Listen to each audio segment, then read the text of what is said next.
$340 millones. Ese fue el cheque que los San Diego Padres le entregaron a un chico de apenas 22 años. En ese momento, un contrato que rompía todos los estándares del béisbol. Y sin embargo, ese mismo chico pasaría el año siguiente sin jugar un solo partido, sin pisar el campo, sin cobrar un solo dólar. Para entender lo que pasó, hay que saber quién es Fernando Tatis Jr. antes de que el dinero llegara.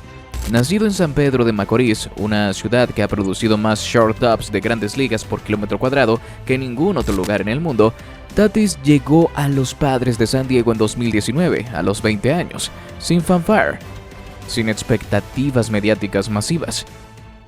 Y entonces ocurrió algo que el béisbol no había visto en mucho tiempo, un shortstop que bateaba jonrones de poder, robaba bases con descaro y jugaba con una energía que hacía que la gente que nunca había visto un partido, quisiera ver el próximo turno al bate. Su primer año fue tan bueno que terminó cuarto en la votación del MVP, siendo prácticamente un recién llegado. En 2021, con apenas 22 años, firmó el contrato más largo en la historia de las grandes ligas. 14 años, $340 millones, un promedio de 24 millones por temporada. Los Padres no estaban contratando a un jugador, estaban comprando el futuro de una franquicia.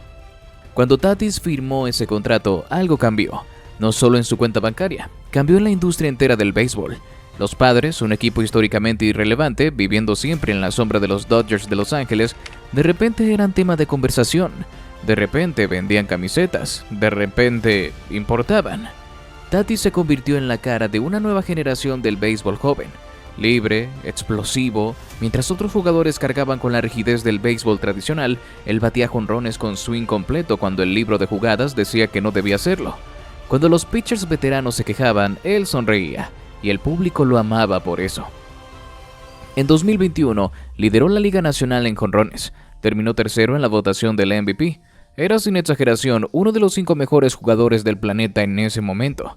Nike lo quería, MLB lo ponía en todos sus comerciales, era el rostro del juego. A los 22 años, con $340 millones garantizados en el bolsillo y prácticamente toda su carrera por delante. Todo apuntaba hacia una dinastía. Los Padres habían construido un equipo alrededor de él.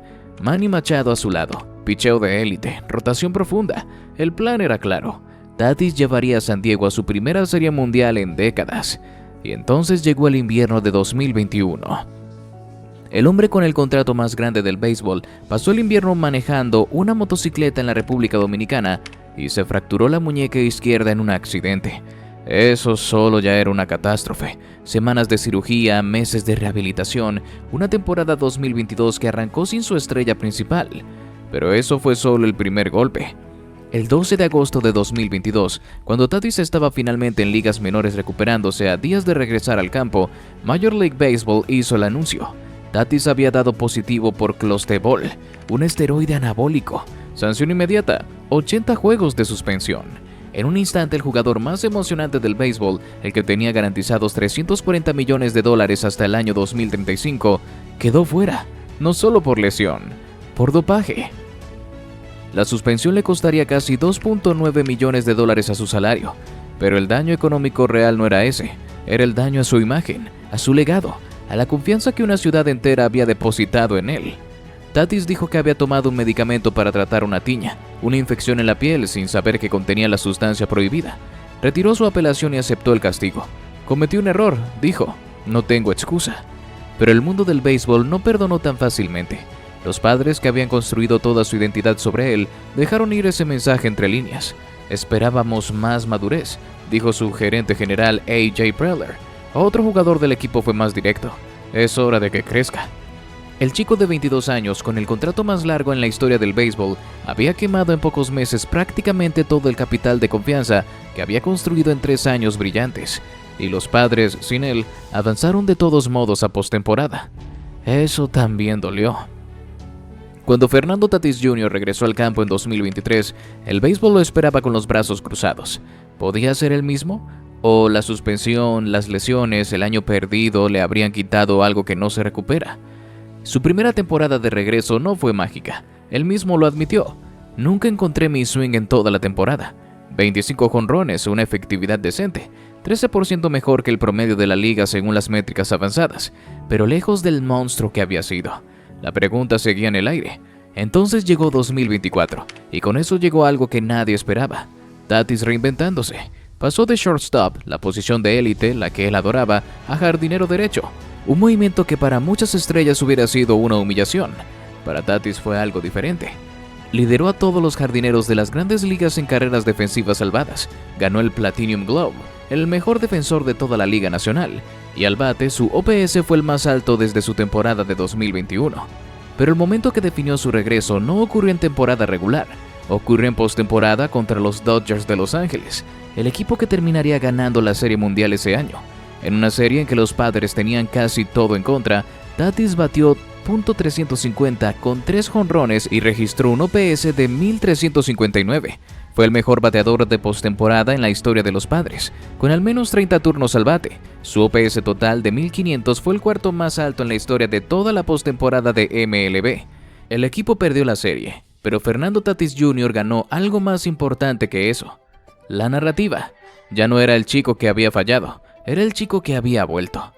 En 2025 jugó 155 partidos, la temporada más larga de su carrera, con 25 jonrones, 32 bases robadas y 5.9 WAR. Números que para la mayoría de jugadores serían el mejor año de sus vidas. Para Tatis son el piso, el punto de partida. Él mismo ha dicho que su mejor béisbol todavía está por llegar. Y eso es lo que hace que esta historia sea tan peculiar. A los 27 años, con un contrato que lo tiene amarrado a San Diego hasta 2034, Fernando Tatis Jr. todavía tiene casi una década por delante bajo ese mismo acuerdo de $340 millones. El jugador que parecía un genio cuando lo firmaron, luego un error cuando vino la suspensión, y ahora algo intermedio. Un talento enorme que todavía no ha alcanzado su techo. Sigue siendo la apuesta más cara y más incierta del béisbol moderno. Hay algo que el béisbol, y quizás el deporte en general, no sabe bien cómo manejar. Los genios que no son perfectos, los que tienen el talento de una generación, pero también las fracturas, las decisiones cuestionables, las caídas públicas. Fernando Tatis Jr. firmó un contrato histórico antes de haber jugado 300 partidos en grandes ligas. Pasó un año entero fuera del campo entre una fractura de muñeca en motocicleta y una suspensión por dopaje. Regresó, cambió de posición, adaptó su juego. Y aún así sigue siendo para los Padres y para buena parte del béisbol la figura más importante que tiene. Eso no es un accidente, es el poder del talento puro cuando sobrevive al ruido.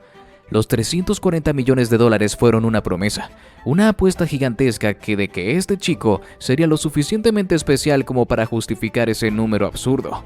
Hasta ahora la historia ha tenido sus capítulos oscuros, pero el libro no está cerrado. Si quieres ver más historias como esta, las que van más allá de las estadísticas y entran a lo que realmente mueve el béisbol, ya sabes dónde encontrarnos. Esto es Dentro del Dugout. Nos vemos en el próximo video.